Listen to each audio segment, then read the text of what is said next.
1980 میں میدان کربلا ایک ایسے سانحے کا مشاہدہ کرنے والا تھا جو تاریخ میں اپنا مقام ہمیشہ کے لیے نقش کر دے گا۔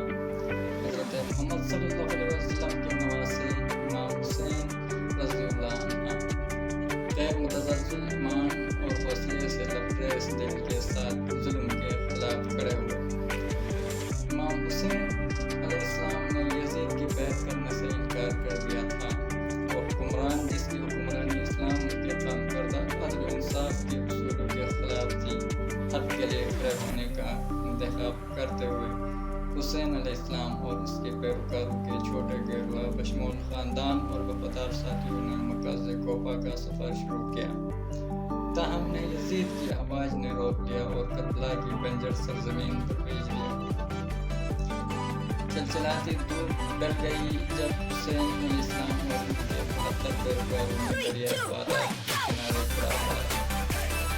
یزید کی ہزاروں کی فوج سے گرے ہوئے اور ان کے زندہ پانی تک رسائی سے محروم کر دیا گیا۔ ایک ظالمانہ حملہ تھا جس کا مقصد ان کی روح کو توڑنا تھا۔ سخت حالات کے باوجود امام حسین علیہ السلام کا قدم متزلزل چل رہا تھا۔ پیروکاروں کو اکٹھا کیا اور اسلام کی جنت اور ظلم کے خلاف کھڑے ہونے کی اہمیت پر زور دیتے ہوئے ایک پرجوش خطبہ دیا۔ محرم کی 10ویں تاریخ جسے عاشورہ کہا جاتا ہے جنگ شروع ہوئی۔ ایک ایک کر کے حسین علیہ السلام کے ساتھی بشمول ان کے پیارے بھائی عباس اپنے عظیم مقصد کے دفاع میں گر پڑے۔ ان کے شیرخوار بیٹے علی اصغر کی نظر جب حسین علیہ السلام نے اسے اپنی باہوں میں پکڑ لیا، ایک تیر سے نیچے گرا، ایک دل دہلا دینے والا لمحہ تھا جو ان کے ساتھ ہونے والی بربریت کی عکاسی کرتا تھا۔